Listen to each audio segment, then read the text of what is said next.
നമസ്കാരം. എല്ലാവർക്കും ഒരിക്കൽ കൂടി വോയിസ് ഓഫ് റോസിലേക്ക് സ്വാഗതം. ഇന്ന് പുതുമയുള്ളതൊന്നുമല്ല സബ്ജക്റ്റ് അല്ല, എന്നാലും ആളുകൾക്ക് അറിയാൻ പാടില്ലാത്ത ഒരു വിഷയവുമായിട്ടാണ് ഞാൻ വന്നിരിക്കുന്നത്.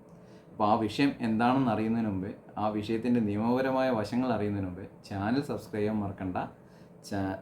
ഞാൻ അപ്ലോഡ് ചെയ്ത വീഡിയോസ് കാണുക. നിങ്ങൾക്ക് ഉപകാരപ്രദമാവുമെങ്കിൽ മറ്റുള്ളവരിലേക്ക് ഷെയർ ചെയ്യുക, സബ്സ്ക്രൈബ് ചെയ്യുക. അപ്പോൾ നമുക്ക് ആ വിഷയത്തിലേക്ക് കിടക്കാം. എല്ലാവർക്കും ഉള്ളൊരു സംശയമാണ്. ഞാൻ കേരളത്തിൽ സ്ഥിരതാമസക്കാരനാണ്. എനിക്ക് വാഹനം ഞാൻ താമസിക്കുന്ന സ്ഥലത്തല്ലാതെ മറ്റ് RTOകളിൽ രജിസ്ട്രേഷൻ നടത്താൻ സാധിക്കുമോ ഇല്ലയോ എന്ന് ഒരുപാട് പേര് നേരിട്ട് എന്നോട് ചോദിച്ചിട്ടുണ്ട്, അല്ലാതെ നമ്മുടെ കത്തിലൂടെയും കമൻസിലൂടെയും ഇമെയിലിലൂടെയും ചോദിച്ചിട്ടുണ്ട്. അപ്പം അതിനൊരു കൃത്യമായ മറുപടിയും അതിൻ്റെ നിയമവശങ്ങളും ഉൾപ്പെടുത്തിക്കൊണ്ടാണ് ഈ വീഡിയോ നമ്മൾ ചെയ്യുന്നത്. ആദ്യം, കേരളത്തിൽ റെസിഡൻ്റായ ഒരാൾക്ക് അഡ്രസ് പ്രൂഫ്, കേരളത്തിൽ സ്ഥിരതാമസം ഉള്ള ഒരാൾക്ക് കേരളത്തിലെ ഏത് RTOയിൽ വേണമെങ്കിലും വാഹനം രജിസ്റ്റർ ചെയ്യാം. പക്ഷെ അതിന് കുറച്ച് നിയമവശങ്ങളുണ്ട്. അതിന് സബ് ഡോക്യുമെൻറ്റ്സ് കുറച്ച് വേണം. ആ കാര്യങ്ങളൊക്കെ ഉണ്ടെങ്കിൽ നമുക്ക് വാഹനം രജിസ്റ്റർ ചെയ്യാം എന്നുള്ളതാണ് അതിൻ്റെ നിയമവശം. ഇനി അത് എങ്ങനെ നമുക്ക് സാധിക്കാൻ പറ്റും എന്നുള്ളതിനെ പറ്റിയാണ് പറയുന്നത്. കേരളത്തിൽ വാഹന രജിസ്ട്രേഷൻ അതിൻ്റെ നിയമവശമാണ് ഞാൻ പറയാൻ പോകുന്നത്. മോട്ടോർ വെഹിക്കിൾ ആക്ട് 1988 പ്രകാരം സെക്ഷൻ 40 വാഹനത്തിൻ്റെ രജിസ്ട്രേഷൻ അതോറിറ്റി ഡ്യൂറിസ്ഡിക്ഷനിൽ നടത്തണം എന്നുള്ളതാണ് മോട്ടോർ വെഹിക്കിൾ ആക്ട് അനുസരിച്ച്. എന്നാൽ സെക്ഷൻ 41(6) പ്രകാരം സെൻട്രൽ മോട്ടോർ വെഹിക്കിൾ റൂൾ പ്രകാരം അഡ്രസ് പ്രൂഫ് ഉള്ളവരെക്കുറിച്ച് ഫ്ലെക്സിബിൾ രജിസ്ട്രേഷന് അനുവദിക്കാം എന്നും പറയുന്നുണ്ട്. അപ്പോൾ രണ്ട് തരത്തിലും മോട്ടോർ വെഹിക്കിൾ ആക്ടിനകത്ത് പറയുന്നുണ്ട്. കേരള ഹൈക്കോടതിയുടെ ഒരു ഉത്തരവുണ്ട്. ആ ഉത്തരവിൽ കേരളത്തിൽ സ്ഥിരതാമസമുള്ള ഒരാൾക്ക് വാലിഡ് പ്രൂഫ് ഓഫ് അഡ്രസ് ഉള്ളവർക്ക് ഏത് RTO ഓഫീസിലും വാഹനം രജിസ്റ്റർ ചെയ്യാൻ അവകാശമുണ്ട്. അപ്പോൾ അതിനുള്ള ആൻസർ, ആ ക്വസ്റ്റ്യനുള്ള ആൻസർ കൃത്യമായി എന്ന് വിചാരിക്കുന്നു. പക്ഷേ ഇനി അതിനകത്ത് നമുക്ക് വേണ്ടുന്ന കുറച്ച് കാര്യങ്ങളുണ്ട്. ഒരു വാഹനം രജിസ്ട്രേഷൻ ചെയ്യാൻ വേണ്ടുന്ന കുറച്ച് കാര്യങ്ങളുണ്ട്. ട്രാൻസ്പോർട്ട് ഡിപ്പാർട്ട്മെൻറ്റ് ഒരു സർക്കുലർ ഉണ്ട് ഇതുമായി ബന്ധപ്പെട്ട്. കേരള ഹൈക്കോടതിയുടെ ഉത്തരവനുസരിച്ച് residence proof anywhere in Kerala is valid എന്നാണ് ആ സർക്കുലറിൻ്റെ പേര്. ആ സർക്കുലറിൽ കൃത്യമായി ഇത് എങ്ങനെ ഇംപ്ലിമെൻറ്റ് ചെയ്യണം, RTO ഓഫീസിൽ ഇത് എന്തൊക്കെ കാര്യങ്ങൾ ചെയ്യണം എന്നുള്ളത് കൃത്യമായി അതിനകത്ത് പ്രതിപാദിച്ചിട്ടുണ്ട്. ആ സർക്കുലർ നിങ്ങൾക്ക് മോട്ടോർ വെഹിക്കിൾ ഡിപ്പാർട്ട്മെൻറ്റ് സൈറ്റിൽ പോയാൽ കിട്ടും.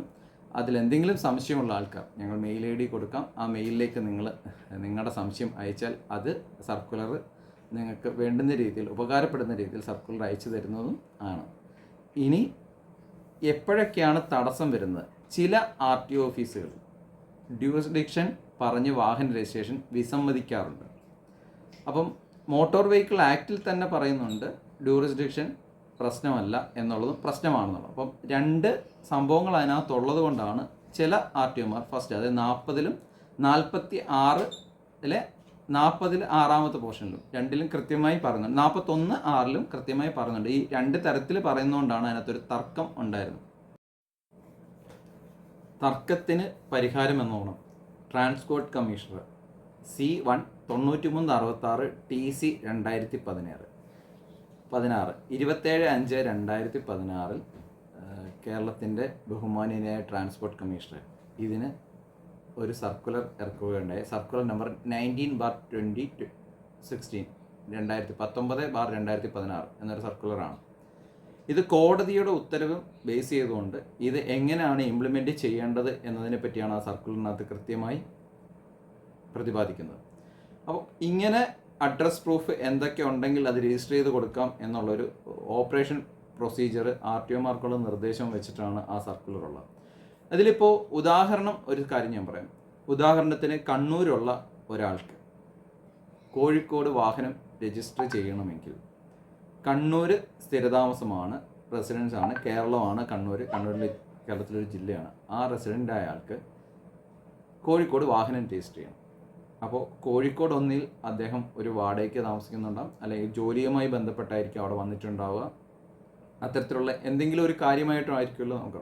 അപ്പോൾ വാടകയ്ക്ക് വീടെടുത്തിട്ടുണ്ടെങ്കിൽ വാടക ചീട്ടിൻ്റെ ഉണ്ടാവണം.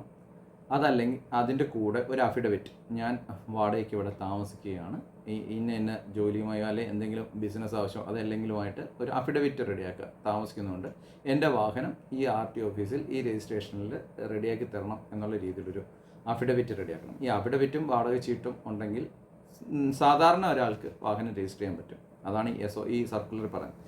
ഇനി ജോലി ചെയ്യുന്ന ആളാണെങ്കിൽ ജോലി ചെയ്യുന്ന സ്ഥാപനത്തിൻ്റെ ലെറ്റർ ഹെഡിൽ, ഇപ്പം കോഴിക്കോട് ജോലി ചെയ്യുന്ന ഒരാളാണെങ്കിൽ കോഴിക്കോട് ജോലി ചെയ്യുന്ന സ്ഥാപനത്തിൻ്റെ ലെറ്റർ ഹെഡിൽ ഇന്ന ആൾ ഇത്ര ആളുമായിട്ട് ഇവിടെ വർക്ക് ചെയ്യുന്നതാണ്, ഇദ്ദേഹം നമ്മൾ ഒഫീഷ്യലി ഇവിടെ വർക്ക് ചെയ്യുന്ന ആളാണെന്ന് കാണിക്കുന്ന അധികാരിയുടെ, വർക്ക് ചെയ്യുന്ന സ്ഥാപനത്തിൻ്റെ അധികാരിയുടെ സീലും ഒപ്പോടും കൂടി ലെറ്റർ ഹെഡിൽ ഒരു ലെറ്ററും നോർമൽ അഫിഡവിറ്റും കൂടെ ഉണ്ടെങ്കിലും നമുക്ക് ഈ വാഹനം രജിസ്റ്റർ ചെയ്യാവുന്നതാണ്. അപ്പോൾ ഇത്തരത്തിലുള്ള കുറച്ച് ഓപ്പറേഷൻ പ്രൊസീജിയേഴ്സ് എങ്ങനെ ഇത് ചെയ്യാം എന്നുള്ള കാര്യങ്ങളാണ് ആ സർക്കുലറിൽ കൃത്യമായി പറഞ്ഞിട്ടുള്ളത്. ആ സർക്കുലർ എല്ലാവർക്കും അറിയാം, RTO മാർക്കും അറിയാം. ഇനി നിങ്ങൾക്ക് ഇതിങ്ങനെ രജിസ്റ്റർ ചെയ്ത് തരുന്നില്ലെങ്കിൽ 2 കാര്യങ്ങളാണ് ചെയ്യാനുള്ളത്. ഒന്ന്, RTOയെ സമീപിക്കാം. കുറച്ച് ഡീലർമാർ പറയുന്നുണ്ടാകും ആ സ്ഥലത്ത് രജിസ്റ്റർ ചെയ്യാൻ പറ്റും, കാരണം അവർക്ക് അതിനെ ഇല്ലാത്തതുകൊണ്ടാണ്. ഈ വീഡിയോ കണ്ടു കഴിയുമ്പോഴത്തേക്ക് നമ്മുടെ ഡീലർഷിപ്പുകളിലുള്ള എല്ലാവർക്കും അതിനെപ്പറ്റി ഒരു ധാരണ ഉണ്ടാവും. വാഹനങ്ങൾ രജിസ്റ്റർ ചെയ്യാം, അതിനുള്ള സഹായങ്ങൾ നമുക്ക് ചെയ്തു കൊടുക്കാം. ഇനി ഡീലർഷിപ്പുകൾ പറയുന്ന കാര്യങ്ങളെപ്പറ്റി ഞാനൊരു അന്വേഷണം നടത്തിയപ്പോൾ RTOമാർ അത് സമ്മതിക്കുന്നില്ല എന്നുള്ളതാണ് എനിക്ക് മനസ്സിലാക്കാൻ സാധിച്ചത്. നമ്മൾ RTO പോസ്റ്റ് ചെയ്യുന്നുണ്ടെങ്കിൽ അവിടെ ഈ അഡ്രസ്സ് ഇന്ന കാരണങ്ങൾ ചെയ്യാൻ പറ്റുന്നില്ല എന്ന് പറഞ്ഞ് ഹോൾഡിങ്ങിൽ ഇടുക എന്നുള്ളതാണ് എൻ്റെ ഒരു അന്വേഷണത്തിൽ എനിക്ക് മനസ്സിലാക്കാൻ സാധിച്ചത്. അപ്പം ഇത് രണ്ടിനും ഉള്ള ഒരു ആൻസറായിട്ടാണ് ഞാൻ ഈ വീഡിയോ ചെയ്യുന്നത്. ഈ വീഡിയോയിൽ കൃത്യമായി പറയുന്നുണ്ട് ഇത് ചെയ്യാം എന്നുള്ളത്. എങ്ങനെ ചെയ്യാം എന്നുള്ള സർക്കുലറിൻ്റെ കാര്യവും ഞാൻ പറഞ്ഞിട്ടുണ്ട്. അത് ഉദ്യോഗസ്ഥർക്ക് വേണ്ടിയിട്ടാണ്, ഡീലർഷിപ്പിലുള്ള സ്റ്റാഫുകൾക്ക് വേണ്ടിയിട്ടാണ് വീഡിയോയിൽ ബാക്കിയുള്ള കാര്യങ്ങൾ പറഞ്ഞിട്ടുണ്ട്. ഇനി സാധാരണക്കാർക്ക് വേണ്ടി നമുക്ക് ഇത് ചെയ്യാൻ പറ്റും. നമ്മൾ കൊടുക്കേണ്ട ഡോക്യുമെൻറ്റ്, നിയമപരമായി നമ്മൾ കൊടുക്കേണ്ട കുറച്ച് കാര്യങ്ങൾ കൃത്യമായി കൊടുത്തു കഴിഞ്ഞാൽ നിങ്ങൾക്ക് കൃത്യമായി ഈ വാഹനങ്ങൾ രജിസ്റ്റർ ചെയ്ത് കിട്ടാവുന്നതാണ്. ഇത് കിട്ടുന്നില്ലെങ്കിൽ RTOയിൽ നേരിട്ട് നിങ്ങൾ ഇതിൽ ഒരു പരാതി കൊടുക്കുക. ആ പരാതിയിലും നിങ്ങൾക്ക് പരിഹരിച്ചില്ലെങ്കിൽ ട്രാൻസ്പോർട്ട് കമ്മീഷണർക്ക് പരാതി കൊടുക്കാം. ഇത് ഒന്നും നടന്നില്ലെങ്കിൽ നടക്കില്ല, കണ്ടന്റ് ഓഫ് കോർട്ട്, ഹൈക്കോടതി ഉത്തരപ്രകാരം ഇത് ചെയ്തു കൊടുക്കണമെന്നുള്ളതാണ്. ചെയ്തു കൊടുക്കാൻ ഡീലറായാലും ഉദ്യോഗസ്ഥനായാലും ബാധ്യസ്ഥനാണ്. അത് ചെയ്തു കൊടുത്തില്ലെങ്കിൽ കോടതി അലക്ഷ്യത്തിന് സമാധാനം പറയേണ്ടി വരും. അത് ഉദ്യോഗസ്ഥരായാലും ഡീലർമാരായാലും ആരാണോ ഇതിന് തടസ്സ ന്യായം ഉന്നയിക്കുന്നത് അവർക്ക് ഇത് ഒരു ഉത്തരം പറയേണ്ടത് അനിവാര്യമാണ്. എൻ്റെ അന്വേഷണത്തിൽ ഇപ്പോൾ ചെയ്തു കൊടുക്കുന്നതിന് തടസ്സങ്ങളൊന്നുമില്ല. അഫിഡവിറ്റും കാര്യങ്ങളും ഉണ്ടെങ്കിൽ അത് ചെയ്തു കൊടുക്കുന്നതിനുള്ള സാധാരണ പ്രൊസീജിയറായിട്ട് പോകുന്നുണ്ട്. ചില മോട്ടോർ വെഹിക്കിൾ ഉദ്യോഗസ്ഥർക്ക് ഇതിനെപ്പറ്റി ഒരു ഐഡിയ ഇല്ല എന്നുള്ളതും എൻ്റെ അന്വേഷണത്തിൽ മനസ്സിലായിട്ടുണ്ട്. അവരോട് ബഹുമാന പുരസ്സരം ഞാൻ പറയുകയാണ്, ഈ സർക്കുലർ നമ്പർ ഇതിനകത്ത് പറഞ്ഞിട്ടുണ്ട്. ആ സർക്കുലർ എല്ലാവരും ഒന്ന് വായിച്ച് പഠിക്കുക. ആ സർക്കുലർ പ്രകാരം ഇത്തരത്തിലുള്ള രജിസ്ട്രേഷനുകൾ ചെയ്തു കൊടുത്ത് ഇത്തരത്തിലുള്ള ആൾക്കാരെ ബുദ്ധിമുട്ടിക്കാതെ സേവനം കൊടുക്കുക എന്നുള്ളത് അവരോട് പറയുന്നു. അതുപോലെ ഡീലർഷിപ്പിലെ സ്റ്റാഫുകളോട് ഇത്തരത്തിൽ ആരെങ്കിലും നിങ്ങളോട് സമീപിച്ചാലും നിങ്ങളും അതിന് നല്ല സമീപനത്തോടെ അത് ചെയ്തു കൊടുക്കാനുള്ള മനസ്സ് കാണിക്കണം എന്നുകൂടി പറഞ്ഞുകൊണ്ട് നിർത്തട്ടെ. നന്ദി, നമസ്കാരം. ചാനൽ സബ്സ്ക്രൈബ് ചെയ്യുക.